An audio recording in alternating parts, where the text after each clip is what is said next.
Hello, everyone. Bonjour à tous. I'm Chuck Mayette, Vice President, Nova Scotia for ACOA. ACOA is pleased to support this event and bring information to the front lines to help you, the entrepreneur, grow your business.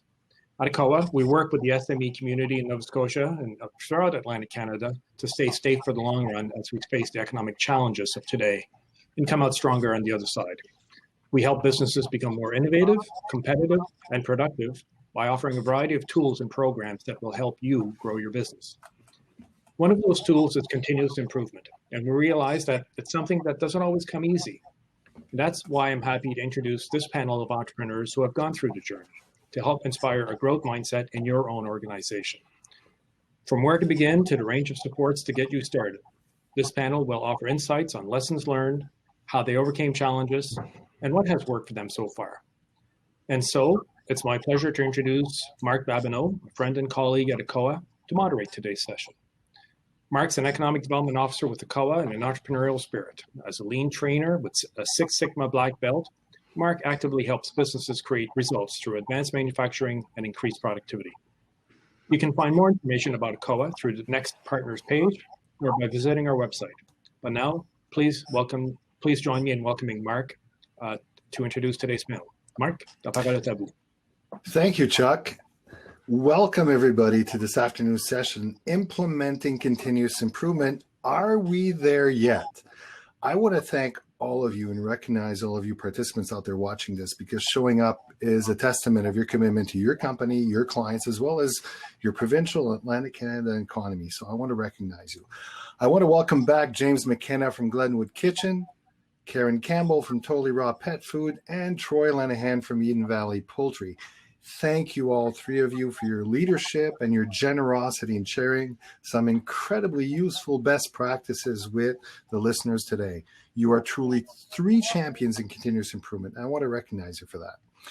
This afternoon, I want to follow up on the continuous element of continuous improvement and the culture.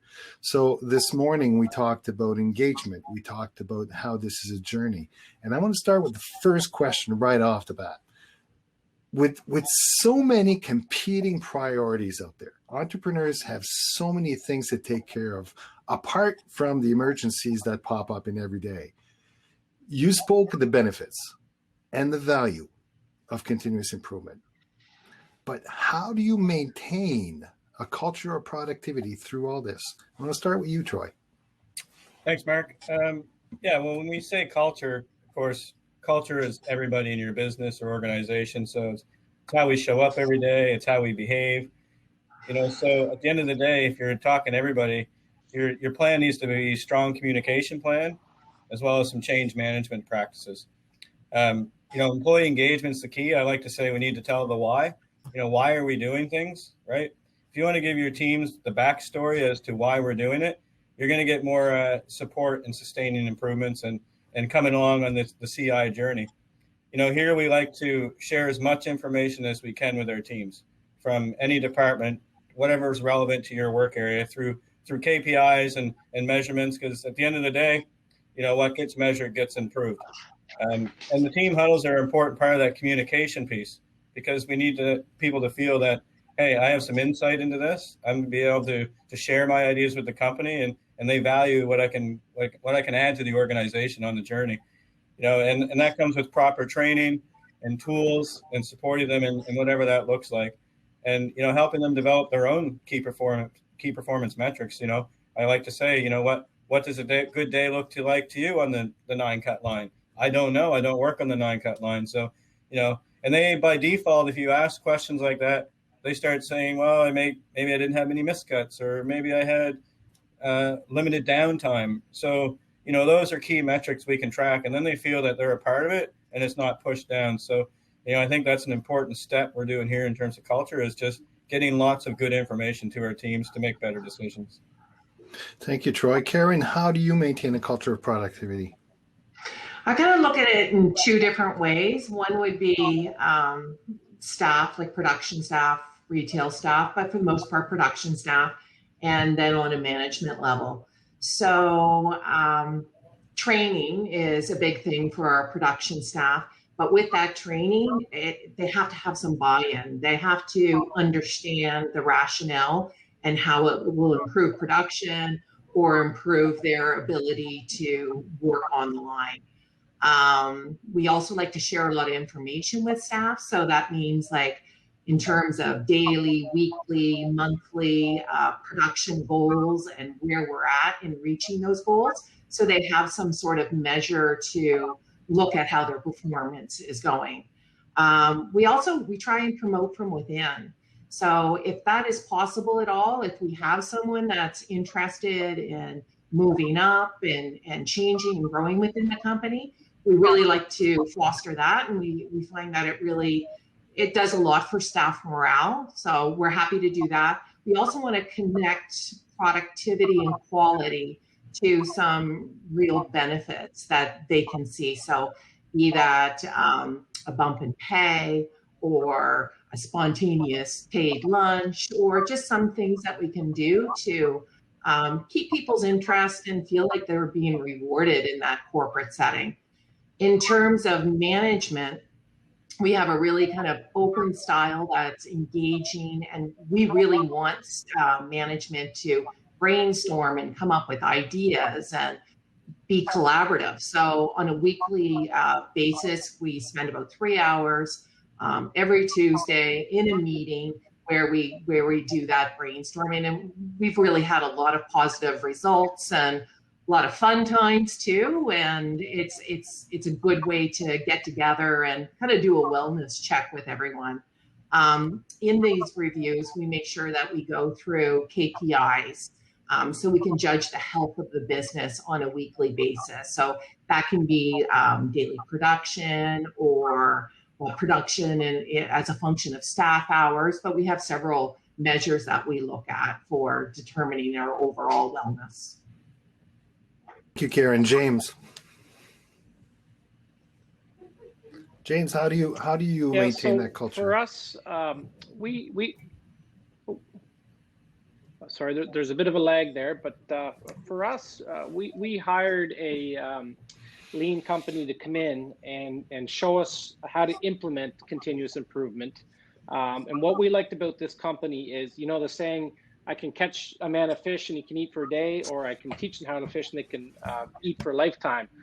The company that we hired came in and they educated our employees on how to implement lean, and it was quite wonderful. We needed to get buy-in from our employees, so we took our main employees that we knew would benefit from it the most and that would help us the most, and we got buy-in. We made sure that they were on board with this and had them involved the whole time while we implemented our lean programs. I also moved one of my longtime employees, loyal employees who got along with a lot of people, into a productivity improvement role. So this is now his full-time position. He's been doing that for the past 6 years. So he forces us, you know, to be on the continuous improvement path on a daily basis. We also have, as Troy mentioned, morning and afternoon huddles with our employees per department, asking that question: why did you not have a perfect day? What can we do better? Is there any problems? And here's your goals for the day, as well as weekly leadership meetings that I have with my staff, where we can discuss any issues and we take the time to try and solve them at that meeting. We've also implemented scorecards, which I talked about this morning, and we have them throughout the facility so our employees know how well they're doing, what our goals are, and if they're meeting the goals. And if they're meeting the goals, why not? And for me, on a high level, I go through the factory once or twice a day, you know, a daily walkthrough, and I try to mention anything I see out of sorts. Anytime I see some waste potentially, and I politely ask our employees to, you know, to take care of it. So that's another way for us to maintain continuous improvement, I guess, on a daily basis. That they know my expectations of how I want the factory to look. Thank you, all three. And you all touched on the importance of communication on that, and also looked at and mentioned, and I know, Troy, you also mentioned change, which brings me to my next point, because change is not easy. And continuous improvement, this is a change, but also a change that will bring on other changes, hopefully on a continuous basis if you do it well. So what are some of the resistance factors that you encountered, your own and those of your teams, and how did you overcome them? I'll start with James. Yes, we knew going into productivity improvement, continuous improvement, that we weren't going to have 100% buy-in. We knew that there was going to be some negative employees or change adverse employees that didn't like the way things were going. So I guess we prepared ourselves for letting go of potentially good employees that weren't going to help us move forward. The saying, a bad apple spoils the bunch. And that certainly, when you're in a work environment with 100 people, can really turn things sideways if you let it get out of hand. So there's people that voluntarily left because they didn't see the vision of where we wanted to take the business. And there was also employees that we had to let go because we didn't think that they were going to get on board. So those were the kind of the biggest issues. You have a lot of long-term employees. We have employees that have been with us for 40, 45 years that have done things the same way all the time. Some of them didn't like change, and some of them got on board pretty quickly. The old system where I do the same thing every day, I'm not going to help Joe next door to me because I do this. We quickly remove that mentality from our factory. And now everybody moves around. Everybody has an opportunity to do different things and help out where we need them to help out. And I think they're all, in hindsight, much happier because they get to move around and do different things. James, Troy.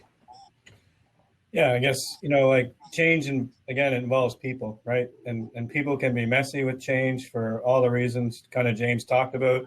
As us, we have 35-year or 40-year-old employees who like to say, if it's not broke, don't fix it. I like to throw that statement in the trash, right? Because sometimes people don't know what they don't know, and they don't know what's possible, right? I think by default, when you're on a new journey, people assume lean, especially lean, more than Six Sigma, and they just associate job loss. And, as I touched earlier, that's not the case. Now we're looking for automation and robotics, not to replace people, but to fill gaps, because there are labor shortages, whether it be production, skilled labor, what have you. We have a hard time finding people. So it's certainly shifted over the years in the journey. And I think, one of the things I follow here with our teams is, we have an internal 6-step change management process, which is really key because, I might make a change that impacts another internal customer. And, so we have to be intentional about including all the stakeholders, understanding who the change impacts. So we know that the change is effective for the whole business and doesn't create another problem or waste on the other end. And, you're always going to have resistors for whatever reason. They exist in every company. I preach to our leadership here the 20-70-10 principle, which essentially is the 20%, anytime you're going to do a change, is like, hey, I'm all in, I'm gung-ho, let's get it done. Your 70% are your fence sitters who are like, I'm not really sure about this, it's new. Or I might have been the 20% and it didn't go so well, because that's going to happen on the start of your journey. And then they might drop back. And it's your job to engage those 20% to pull the 70% forward. But then you have the 10% resistors who are trying to pull them back the other way. Right? So I'm intentional. I take the 10% resistors and I put them on a project team, right? But sometimes they resist. And to James's point, that's when you might need to make a change and deal with the bad apple. Thank you, Troy. Karen, you've got to have run into some resistance or some change. Tell us about it. Lots of resistance. I'd say the first line of resistance is my partner. So he's a fiscally responsible, kind of conservative investor. So that's the first thing I encounter. I personally love change. I love it in all aspects of my life. So I'm ready to jump on board when it comes to change. But with him, it's a nice counterbalance because it makes us really dive into the numbers. And that's how I like to look at the world anyway. We can look at the numbers, look at the ROI. Does it make sense? Doesn't it make sense? And then just move on from there. So that works great for us. And then the other part of resistance is what James and Troy talked about. It's the psychological resistance to change. with staff members, with production members. And I like what Troy said, that breakdown of, the people who embrace it, the people who are on the fence, and the people who don't like it. And I mean, it's obviously the same sort of situation in our arena. And I think countering it is just education, trying to get them on board and trying to see how it's going to improve the business, which will ultimately improve their situation, or improve even the difficulty of the work they do. So we're always trying to make improvements to make it easier on the people who are working production, that they don't have to pick up as much weight, as they don't have to be as physically active. So really pushing those benefits is helpful. We have made a lot of mistakes in terms of trying to get that 10% naysayers turned around. And we have ran into problems with bad apples poisoning the environment. And I always think about what a friend of mine in business said, is just hire slow and fire fast. And unfortunately, sometimes that's something that you have to fall back on, or the next thing you know, your production can be really suffering from it. Mm. So we have about 13 minutes left. And there's one thing I'd like to get out of all three of you, because you have that experience and you have that wisdom of implementing the culture.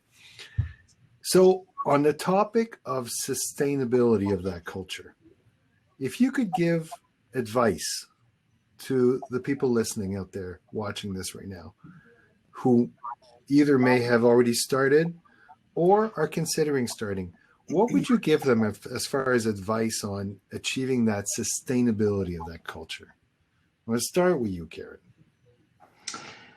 In terms of sustainability, it's just making sure that the training that was implemented is followed. And it sounds really simplistic, but you can put all the training in the world into production and staff members, but if you don't do that follow-up, the next thing you know, they're reverting back to the old way of doing things. So I think once they have an understanding that it's not going to be just training and then you leave and never revisit it, once they understand that you're going to constantly go back and make sure that those standards are upheld until it becomes a habit, then for me, that was the real key in maintaining that good culture of continuous improvement. Thanks, Karen. Troy, I know you have some advice to give. I do. I think good metrics, as we talk about team huddles, are very, very important to control your behavior. Again, you won't make improvements if you don't know where you're starting from and what your baseline is. It needs to connect to your daily operations and your daily team meetings, your goals, your strategic plan. So it's short term and it's long term. And that's the sustainability piece. We try to build CI into our business here. It's how we operate. It's in our strategic framework. It's a value. It's our excellence value to make fact-based decisions. It's a whole pillar, and even to the time when, I do the onboarding for new employees, we talk about continuous improvement and the mindset that this is how we expect everyone in the organization to behave, right? Because again, it's about your culture. So I always caution folks on building a CI empire or a CI department. I don't recommend hiring 4 or 5 CI people in a department because honestly, my experience, it becomes a dumping ground. And maybe it works in some organizations, but it hasn't worked in my experience because then all of a sudden everybody shoving it to the CI team or what have you. And, what happens when key members of that team leaves? Your journey is going to start all over. So I really encourage to build it in as how you operate every day. And that's going to help your sustainability. At the end of the day, I like to say, you got to inspect what you expect. Mm-hmm. And if you expect a certain behavior, you got to be down in the trenches to figure it out. And in my experience, the most hardest part is not identifying your problem, collecting the data, doing your analysis, coming up with a solution. The ultimate hardest part is sustaining the improvement. And that comes back to the first question. People don't like change. So I might be okay with it the first 2 months, but I'm okay with it 6 months down the road. So again, good KPIs and metrics will sustain the change, and it becomes training. I'm running our whole leadership team on a 14-week leadership program connected with RPMs like CI modules and change management practices, because at the end of the day, we need our leadership to make sure that we're sustaining the change. Because going back to bad habits is, in my experience, the number one challenge on your journey. Awesome. James, you've been through the ringer on this one, and I know you've had the ups and downs. What's your advice? What advice would you give somebody who's either already started or will try to start? Yeah, very quickly, I'm not going to say anything that I haven't already said or that Karen or Troy haven't said. For us, having an in-house productivity improvement person that forces us, that holds our hand to the fire, is very important for us to, maintain continuous improvement. Setting our goals 1 year, 3 year, 5 year, and have them visualized so that all of our people know where we need to go and are going to help us get there. Obviously, daily KPIs are very, very important for everybody to know how well they're doing or how poor they're doing, again, and how to make it better. Daily communication through huddles and communication with your people on the floor, people working hands-on in the business. And most probably importantly is becoming a process-driven company. So, whenever we have an issue, we try to create a process with it. So just last week, I had one of my shipping guys, regularly they forget to load stuff on a transport truck. However, they mark it that it's gone. So the customer gets it and said, hey, I'm looking for package B. It says it's here, but it's not here. Turns out it was never shipped. We created a process that our shipping guys have to, double check their work, sign their name next to everything they've checked off. And just last week, they forgot a package on the truck again. So we brought down the process and said, hey, Joe, you signed your name next to the process. Okay, is there something wrong here? What do we have to change? So it basically forces everybody to be accountable. So James, you're bringing that. So we say, don't blame the process. Don't blame the person. Blame the process. So James, you bring on a very good point, because one of the essential parts or the preliminary parts of change management is communicating the why. Why do we need to change? And all three of you talked about the importance of communication in the culture, and you've talked about the importance of the KPIs and the metrics. So communicating that why, obviously, you've all touched on. And there was a comment in the chat as well that says evaluating change impact and resistance management is the key, and you've touched on that. There is a question in the Q&A that I want to get you to answer, and I'll leave it open to whoever wants to answer it.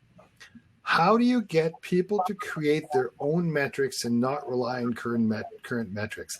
And that's very important. And you kind of touched on it, and I think, Troy, you mentioned that you train them to see things differently, and they can come up with their KPIs that help them and the organization. So how do you do that? How do you nurture that and support that? Yeah, I think, again, trying to get people along. I mean, when I talk to the team, and I know most organizations, they always look at the red. So what went wrong today? What happened? If your team's hearing that over and over and over again, it starts to sound negative. So I always encourage the leadership and downstairs to say, okay, what's a good day look like? So how do you celebrate that? What happens at the end of the day when all your teams high-fiving each other because they're like, hey, we had a really good day. Then I ask them, okay, well, why did you have a really good day? Because I don't know. I don't live in your world. And by default, just taking a half an hour, they start brainstorming all these KPIs. And if they're bought in to measure things that can support the bigger picture, I'll use an example. Yield is very important to us. So on production, if people are seeing floor waste, I mean, that's a direct loss. They have the insight and the knowledge and the ideas to fix those problems. And I'm a strong believer that if they pick their own KPIs and they develop part of that and they understand how it adds value to the whole business, they don't feel anonymous. They feel they're relevant in the business. They feel like it's a much different conversation to go home to the supper table and say, yeah, I packed chicken today, or to say, you know what, I reduced X amount of waste, and I was able to increase the cycle time to our customer for Costco and support a top 10 client. That's a much different conversation. It makes you feel good as a team member. James, I know in your plant, some of your employees have done things on their own initiative. Can you talk to us about that a bit? Yeah, well, we certainly encourage everybody to offer as much input as they can on our daily production. Through our meetings and our KPIs, we try to establish a baseline for what we expect. Now, if an employee comes up with an idea that he thinks is going to increase our output or make something safer, or just in general make it a better process, then we put together a bit of a task force. We meet, we discuss any issues that may arise because of the idea that this employee came up with, and we go from there. I had an employee come up to me last week very quickly, and he said, I'm getting old, the factory's too big, I can't walk end to end and return these repairs. Can you buy me an electric scooter, and I will continue to do the job, problem solved. So we're looking at a $1,000 electric scooter, and everyone's going to be happy about it. Karen, what would you say on the metrics? How can employees in your organization contribute to establishing the metrics, their own or the organization's?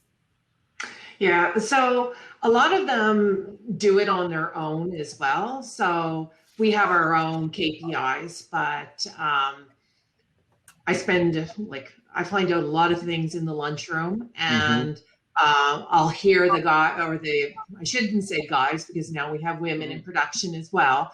Our production team was quite small, but it's getting bigger. So I'll often hear them talk about how much they produced at that period of time. So lunchtime is at 11:30. They'll have discussions on how much they produced, why they produced so much, why they didn't produce so much, and develop their own kind of benchmark for what should be done. Ultimately, everything will get posted at the end of the day, and they'll be able to see officially the KPIs. But it is, I think a lot of people in production do their own measurements and kind of value their own ability to produce throughout the day. So we're going to go into a little bit of industrial intelligence spying here. I'm going to ask you, based on your continuous improvement journey, what's your next step? What has this allowed you to do, and how do you see your next step on the continuous improvement front? What's next for you, Troy? Yeah, I think by being on a CI journey, we understand our business more. We understand a lot more of the Y is a function of X is a classic statement on my whiteboard. It's actually it's right there. Okay. So understanding what your output is and can you control all the variables, because at the end of the day, we made our business predictable. And that's what it comes down to. If you want to fill customer orders and be efficient, you need to get predictable. And I think that has made us more predictable. And as I talked in the first session, we moved from a commodity-driven business as a price taker to more value-added customers to be more of a price setter. So that itself helps make our business predictable, and having better customer predictability and better operational predictability just makes it easier in terms of understanding where we're going strategically and just as a company. So, we've moved from probably an average company, as I said earlier, average is easy. That's why it's average. And it put us in a more competitive place to be a player in the market, because, we're a small plant in Berwick, but we're a big supporter of the Nova Scotia industry. So, thank you, Troy. What's next for you, Karen? I think I like the idea of diversification. It makes me feel more confident in any sort of industry if we can be in several areas. I'd like to continually improve by increasing our product line, increasing where we sell. We're looking at international sales now. I really like that idea. Kind of get out of the competitive market that we're in now by looking at China as an option. I like the idea of moving a product line into where most pet food is sold, into grocery stores. Really expanding also. Like when we started off, we started as a raw dog food manufacturer. Now so much of our business through CI is in those other value-added products. So it's in treats, it's in supplements, but now it's time to look at new markets to put those products in. So that's kind of where we're moving. And with CI, it makes all that possible. Perfect. Thank you, Karen. James, we're out of time, but 20 seconds or less. What's your next step? Very quickly, our goal is to reduce our back orders for our customers, to make sure that we're on time, to produce better, faster, cheaper than our competition. And if we can find machinery or systems with a 2-year payback or less, that we're willing to look at that. Awesome. You three are amazing. You're an example. You're an example of leadership and of best practices. And I want to commend you. And I want to invite all the participants who are looking at this to reach out to you and ask you questions. How did you do it? What do you have to suggest? And I know you guys are willing to be even more generous and talk to them. Thank you for lending yourself to this activity. I look forward to more discussions individually with each and every one of you. Have a great end of session. Thank you all. Thanks, Mark. Thanks. Bye, James. Bye, Troy.